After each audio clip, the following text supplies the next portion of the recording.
Di Sumatera Utara terendam banjir hingga 1 meter. Sementara itu pemirsa, banjir setinggi 1 meter lebih merendam ratusan rumah Pemirsa, warga. banjir menyapa kembali Jakarta dan tentu saja ini bukan lagi mitos siklus banjir 5 tahunan. Kebanyakan daerah di Indonesia mungkin sudah akrab dengan satu istilah yang sering terdengar di kuping masyarakat. Seakan-akan ini seperti sudah diwariskan dari mulut ke mulut, dicatat dalam berita, dan sering muncul dalam rapat-rapat pemerintah daerah. Dan inilah banjir 5 tahunan.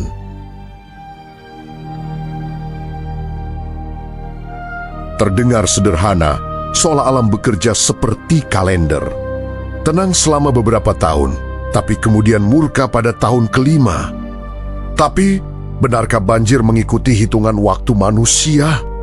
Atau istilah ini lahir dari cara kita mencoba memahami kekuatan alam yang jauh lebih kompleks daripada sekedar angka?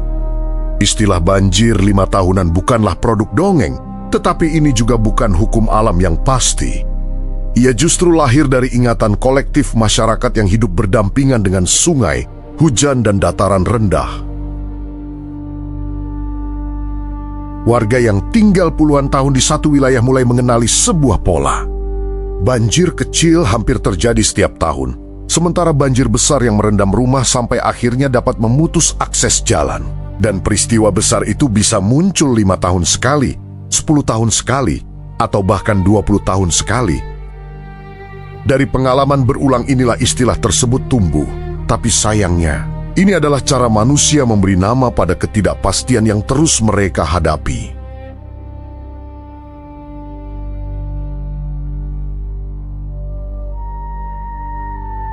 Dalam ilmu hidrologi, fenomena ini dikenal sebagai periode ulang banjir. Ini sebuah konsep statistik yang menghitung peluang terjadinya banjir dengan besaran tertentu dalam rentang waktu tertentu. Banjir 5 tahunan berarti banjir yang secara statistik memiliki peluang sekitar 20% terjadi setiap tahun. Artinya, bukan mustahil banjir itu datang 2 tahun berturut-turut, atau justru tidak terjadi sama sekali selama 1 dekade.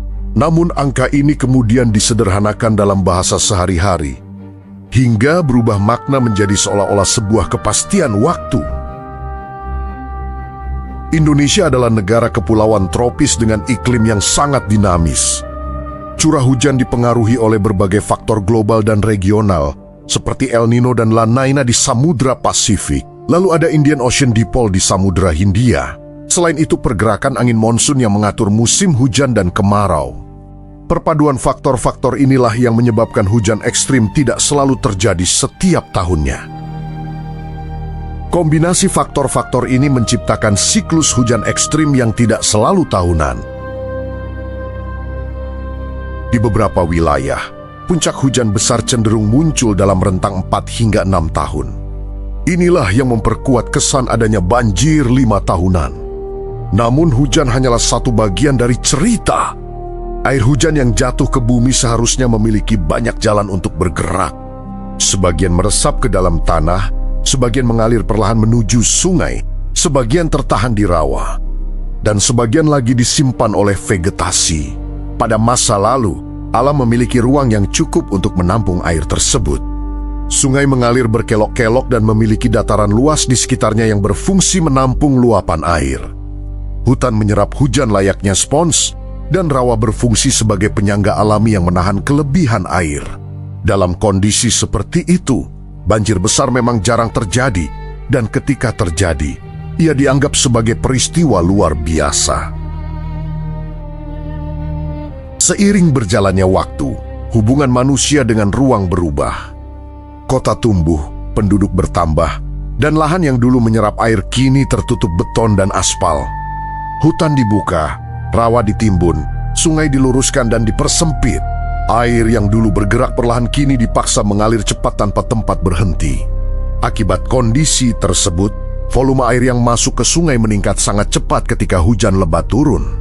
Sungai tidak lagi mampu menampung aliran air dalam waktu singkat, sehingga meluap ke permukiman. Banjir besar yang dahulu hanya terjadi sekitar 20 tahun sekali kini terasa jauh lebih sering. Bahkan bisa terjadi setiap 5 tahun atau hampir setiap tahun.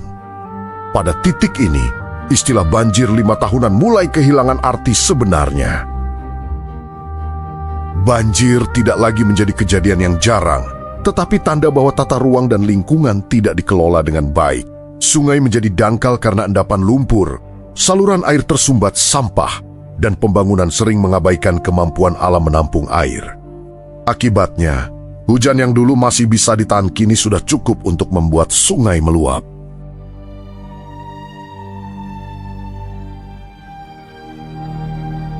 Bagi masyarakat, istilah ini sering digunakan sebagai cara untuk menerima keadaan. Ketika banjir datang, orang berkata, ini hanya banjir 5 tahunan, seolah ingin menenangkan diri bahwa kejadian ini masih wajar dan akan segera berlalu. Namun di balik ucapan tersebut, sebenarnya terjadi perubahan besar.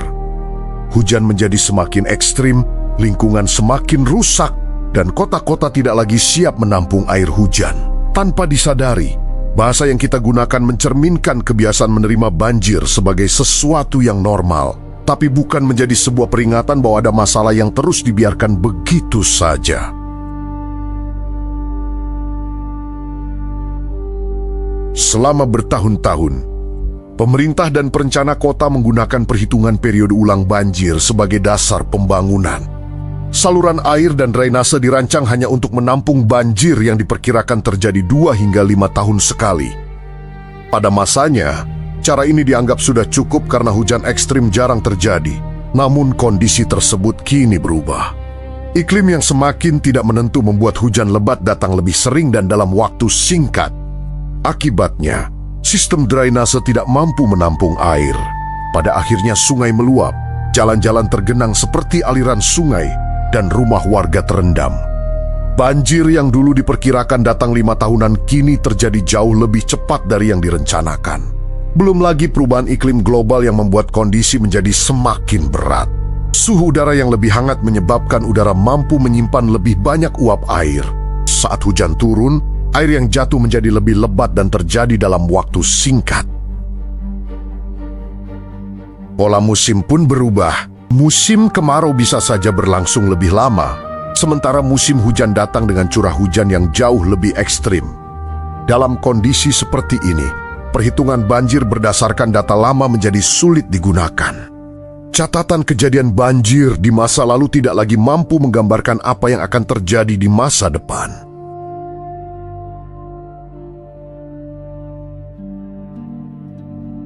Di banyak daerah di Indonesia, masyarakat mulai menyadari adanya perubahan ini. Banjir yang dahulu hanya diceritakan sebagai kejadian besar pada masa kecil orang tua, kini dialami langsung oleh generasi muda, bahkan terjadi berulang kali. Istilah banjir 5 tahunan ini pun berubah maknanya. Yang awalnya menjadi peringatan, kini terdengar seperti sindiran.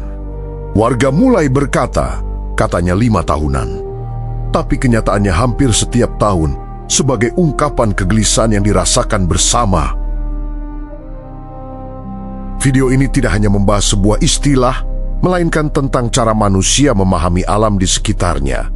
Banjir bukan sekadar air yang meluap ke permukiman, tetapi tanda bahwa keseimbangan alam sedang terganggu. Sungai memiliki batas daya tampung, tanah memiliki kemampuan menyerap air, dan hujan tidak selalu bisa diprediksi. Ketika batas-batas tersebut terlampaui, air akan mengalir kemanapun ia menemukan ruang. Kita berharap di masa depan para ahli akan mengajak kita untuk mengubah cara pandang melihat banjir. Mereka tidak lagi berfokus pada istilah banjir 5 tahunan atau 10 tahunan. Tetapi perhatian lebih diarahkan pada kesiapan sebuah kota menghadapi hujan lebat. Pertanyaan-pertanyaan ini sangatlah penting. Apakah saluran air mampu mengalirkan air dengan cepat? Seberapa cepat genangan bisa surut? Dan seberapa besar dampaknya bagi kehidupan warga? Hal-hal inilah yang kini dianggap lebih penting daripada sekedar menghitung kapan banjir akan datang. Istilah banjir 5 tahunan mungkin akan tetap hidup dalam percakapan sehari-hari. Ia sederhana, mudah diingat, dan syarat makna budaya.